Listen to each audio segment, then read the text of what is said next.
हाँ जी, नमस्कार, राधे राधे, हर हर महादेव। मैं आपका आचार्य देव। आज आपको इस वीडियो के माध्यम से बताएंगे कि आने वाले जो चंद्र ग्रहण हैं वो ग्रहण की वास्तविकता क्या है, उसका प्रभाव क्या है और हमें क्या करना चाहिए।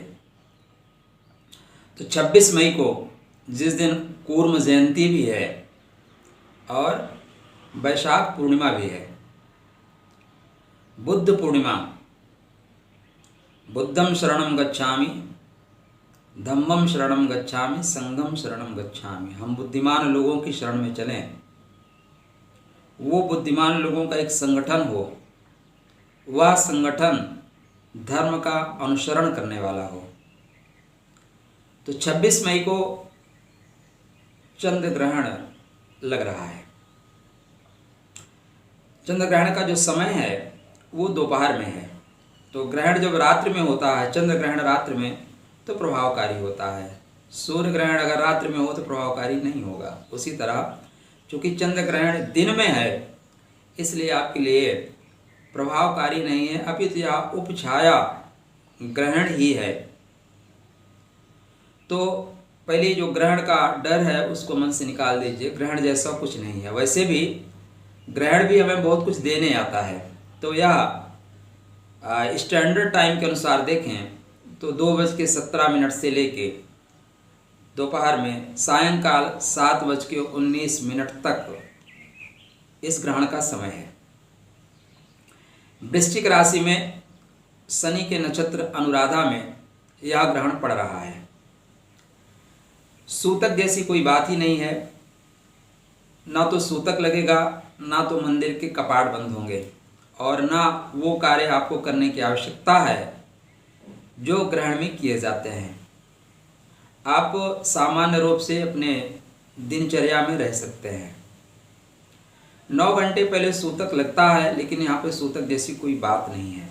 यह ग्रहण अमेरिका में, यूरोप में, पूर्वी एशिया में, ऑस्ट्रेलिया में, प्रशांत महासागर में दिखाई देगा। भारत के जो पूर्वोत्तर क्षेत्र हैं, असम, अरुणाचल, यहाँ पे भी थोड़ा सा प्रभाव रहेगा, सिक्किम वगैरह में।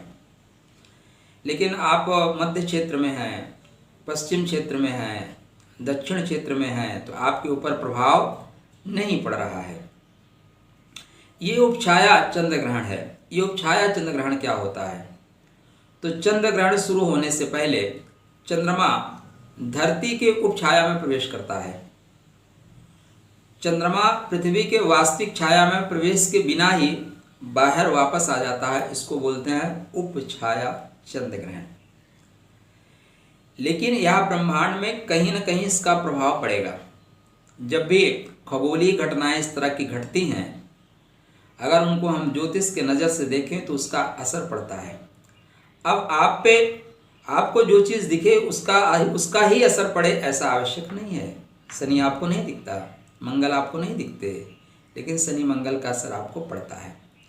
अब यह वृश्चिक राशि पे पड़ रहा है, तो जो इसका प्रभाव होगा वृश्चिक राशि पे होगा। चंद्र ग्रहण चूंकि पूर्णतया नहीं पड़ रहा है, इसलिए बहुत सावधानी की आवश्यकता जन सामान्य के लिए नहीं है। किंतु जो आपके परिवार में गर्भवती महिला है उनको थोड़ा सा ध्यान देना है। होता क्या है कि शरीर में जल की मात्रा जो है, जल जो है वो चंद्रमा उसको मथना शुरू कर देता है। गर्भ का जल और समुद्र का जल लगभग दोनों एक जैसे होते हैं, इसलिए गर्भ के जल पे ज़्यादा नकारात्मक प्रभाव पड़ता है ग्रहण का। तो ग्रहण काल में अगर आपके घर में कोई महिला गर्भ से हैं तो उनको थोड़ा सा ध्यान रखना है। तनाव बिल्कुल नहीं लेना है। जल की मात्रा शरीर में बनी रहे, इस चीज़ों का ध्यान रखना है। गर्भवती महिलाओं के लिए जो चीज़ें निषेध की गई हैं, काटना, सिलना, कूटना, ठीक है ना, चाकू का प्रयोग, कैंची का प्रयोग, सुई का प्रयोग इत्यादि सबसे थोड़ा सा परहेज करें तो बेहतर रहेगा। क्यों? जो भी चीज़ें हम कर रहे हैं उसका परिणाम हमारे गर्भस्थ शिशु के ऊपर पड़ रहा है। अतः गर्भवती महिलाओं को विशेष ध्यान देना पड़ेगा, चाहे ग्रहण छाया ही ग्रहण है तब भी। तो आप इसका सबसे अच्छा उपाय ये है कि आप अपने आसपास एक पानी वाला नारियल रखें। तो नकारात्मक प्रभाव जो कुछ भी है, जो एनर्जी आपको डिस्टर्ब कर रही है, उस एनर्जी को पानी वाला नारियल बैलेंस कर लेगा। हम लोग पहले जब हमारे पूर्वज या आपके माता पिता भी गांव में खाना खाते हैं तो थाली के चारों तरफ जल उतारते हैं। तो दियम वस्तु गोविंदम तुभ्यमेव समर्पयामि। परमात्मा को समर्पण करके प्रसाद ग्रहण करते हैं, लेकिन उसका वैज्ञानिक कारण ये भी है कि अगर आप खाना खा रहे हैं और 4 लोग देख रहे हैं, आप अकेले खा रहे हैं, तो उनकी नज़र जो है आपकी थाली पे जाती है, और जब आप जल उतार देते हैं तो जल ज़मीन में पड़ता है। आजकल तो हम फर्श पे बैठते हैं, टेबल पे बैठते हैं, लेकिन मैं ज़मीन की बात कर रहा हूँ। तो वहाँ पे जो नकारात्मक रेज है, जल उसको अवशोषित कर लेता है। ये इसका वैज्ञानिक कारण है, साइंटिफिक रीज़न है। तो जब आप एक नारियल पानी का रख लेते हैं तो जल की मात्रा जो रेज आती है उसको कनेक्ट कर लेता है। ग्रहण के पश्चात आप उस नारियल को बहते हुए जल में प्रवाहित कर दीजिए या मंदिर में दान कर दीजिए। तो ये जो उपछाया ग्रहण है, इससे बहुत डरने की आवश्यकता नहीं है। थोड़ा जिनका चंद्रमा वीक है, चंद्रमा जिनका निम्न का है, चंद्रमा अष्टम में है, द्वादश में है, वो इस दिन थोड़ा सा नकारात्मक सोच उनके अंदर आ सकती है। तो आप कोई भी नया कार्य, नया डिसीजन इस समय ना लें। यह समय पूजा पाठ के लिए बहुत अच्छा है, आध्यात्म के लिए बहुत अच्छा है। इस समय पूजा पाठ करने से, मंत्र जाप करने से आपको 100 गुना फल ज़्यादा मिलता है।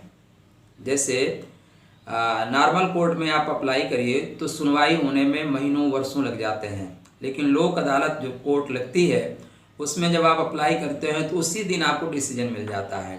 तो यह जो ग्रहण का समय है आपकी आराधना के लिए है, परमात्मा आपको प्रदान करते हैं, तो इस समय का आप सदुपयोग करें। इस दिन जप की हुई जो भी संख्या है उसका 100 गुना फल आपको मिलेगा।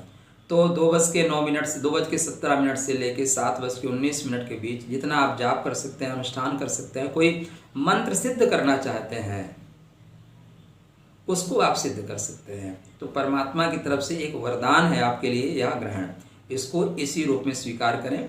बहुत अनावश्यक रूप से तनाव लेने की आवश्यकता नहीं है, यह ग्रहण देने ही आया है। चूँकि ग्रहण पड़ रहा है तो अब इस ग्रहण के फलस्वरूप एक परेशानी आप ये भी आएगी कि भौगोलिक रूप से थोड़ी सी प्राकृतिक घटनाओं में वृद्धि हो सकती है। कारण सूर्यदेव ऑलरेडी राहु के साथ चल रहे हैं, तो वो भी ग्रहण में है, और चंद्रदेव भी ग्रहण में। तो इस तरह की स्थितियों में जो ब्लैक फंगस है उसकी परेशानी बढ़ सकती है। कारण ये है, और इसमें नेत्रों में परेशानी बढ़ सकती है। सूर्य और चंद्र जगत के नेत्र हैं, और जब ये दोनों ग्रहण की स्थिति में आ रहे हैं, एक पे राहु है एक पे केतु है, तो इस समय ब्लैक फंगस जैसी बीमारियां विस्तार ले सकती हैं। प्राकृतिक रूप से जो भी एक तूफान आया, इस तरह के तूफान फिर आ सकते हैं। तो ग्रहण को बहुत सामान्य रूप से लीजिए, परमात्मा के शरण में रहिए। राशिगत इसका ज़्यादा व्यापक असर नहीं पड़ रहा है। मैं वीडियो को लंबा नहीं करूँगा, बेवजह आपका समय नहीं लूँगा। तो परमात्मा की आराधना के लिए यह समय मिला है, परमात्मा की आराधना करें, निश्चिंत होकर अपने घर में रहें, और परमात्मा के लिए जो भी आप पूजा पाठ कर सकते हैं, अपने लिए अनुष्ठान कर सकते हैं, करें। तो आपके लिए मंगलमय शुभकामना। राधे।